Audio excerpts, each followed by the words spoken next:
Angelicia Bruton, WRBL News 3, on your side. The good news is that Delta Airlines will be adding an extra flight out of Columbus. But if you look behind me, the bad news is that renovations have not started yet, and that's due to funding. Right across the street from the Sands Apartments, where Derek Scott was murdered last Sunday night, family and friends have gathered here in his memory to honor and celebrate the life of their loved one. Several police cars are here, and they actually got done putting up scene tape. And CPD are responding to what family members says is a missing 6-month-old child. 2 unmarked cars arrived at the Lee County Detention Center around 7:15 tonight Central Time. Soon after, I got video of Ibrahim Yazim handcuffed and shackled. I'm standing here at the roadblock, and as you can see, Macon County Sheriff's Department has Macon County Road 2 blocked off.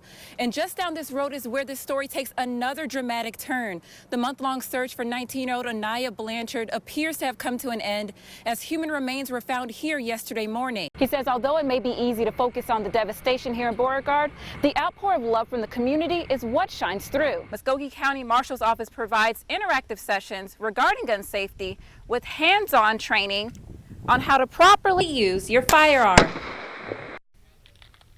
Dowling says that the newly constructed Ellerslie Park is being used as a storm debris holding space. Huge piles like this one are not uncommon to see throughout the park. Muskogee County Coroner Charles Newton told me that they've identified the young man as 21-year-old Justice Boland. And the owner tells me that he was here during the storm. Although the storm has passed, the worst is still not over. She confirms that there was a domestic dispute and that a 55-year-old male was pronounced dead on the scene after suffering from multiple gunshot wounds. This is the 4th homicide of the year. Lewis says she was coming around this curve on 13th Avenue when she lost control of her car. She ended up flipping multiple times. She hit the end of this fountain here, and she also hit a few limbs before landing on the opposite side of the road upside down. In late November, Nellie Relat was walking her dogs in her neighborhood when she says she was attacked by her neighbor's dogs. So I went to coat and had a big collar and then had like a hood. So he gave me a lot of bulk here, and he went for my throat, but he couldn't grab.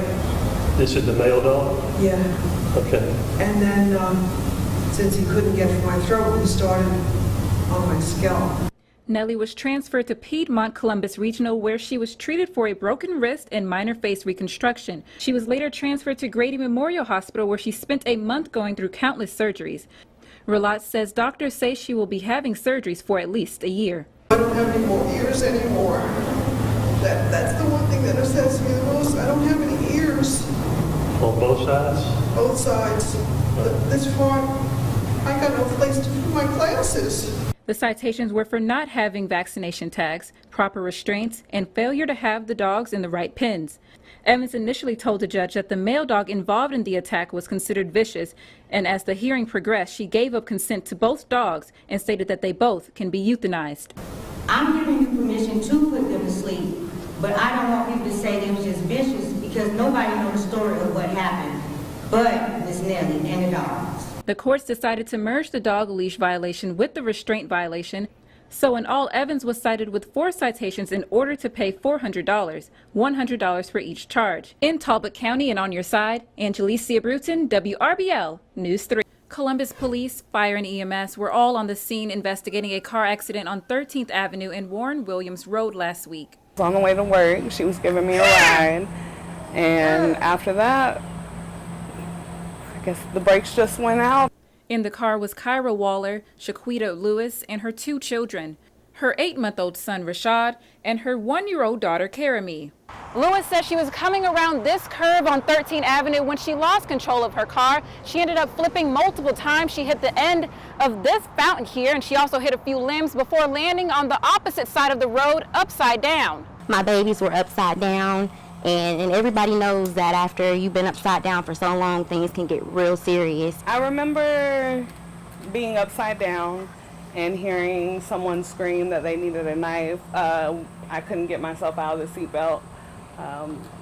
Everything was real blurry, you know, a lot of glass in my face. Waller says she had road rash and is facing possible amputation. Lewis says she burst several blood vessels in her eye and was knocked unconscious. She says when she woke up, she was happy to see that her children were okay. A black lady with a purple or burgundy shirt was holding my daughter, and she had a ponytail, and my daughter was waving at me, and she goes. Lewis and Waller both say they are alive today thanks to the grace of God, and they want to tell the individuals who helped, thank you. From my understanding, my car was leaking gas and it was smoking, and nobody was afraid of that. I feel like God probably took the fear out of your hearts. In Columbus, Georgia, Angelicia Bruton, WRBL News 3, on your side. Soyoung Francis owns a salon on 12th Street. She says she's been at her location for 8 years, and parking for her customers has always been an issue. And a lot of people, they don't know if it's 2-hour parking or 4-hour parking.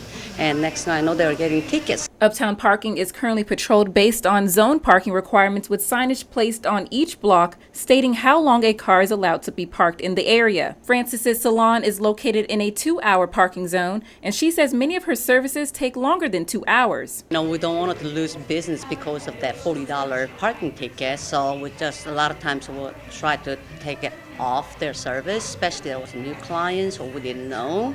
City Auditor John Redmond presented a year of research about the parking problems to City Council. It's gotten to the point because it's such limited space, particularly on Broadway, most of the day, basically from 10 to about 6 p.m., that it's a difficult thing to find the parking spaces. Some Columbus folks that visit Uptown frequently say, So parking can be a hassle. It's pretty booked most of the time. Maybe 30 minutes tops trying to find parking on the street. And then maybe if you get lucky, you have a parking garage. Redmond says the issue isn't lack of parking, it's that people have a parking preference. Everyone seems to want to park at the door. And when parking is the same price for all spaces, there's no incentive to go park in a garage that may be a block away. So that's one of the reasons why we are recommending that we go back to metered parking. Redmond says parking meters can control how long a spot is occupied. It's not going to solve the problem. It actually might just make it worse. If you have to pay to park somewhere, you're going to be mad. Redmond believes it's beneficial for everyone. Metered parking is the best way to drive the people that are workers down there and business owners into the garages, because it's an economic incentive. It's free for them to park there and walk a block or half a block or maybe 2 blocks at most, as opposed to having the customers walk. City Councilman John House says there are things to consider. What it's going to cost us, and then how long it'll take us to recoup that cost with the amount of money that goes into parking meters. House and Redmond both say before any changes will be made, input from the public would be considered. In Columbus, Georgia, Angelicia Bruton, WRBL News 3, on your side.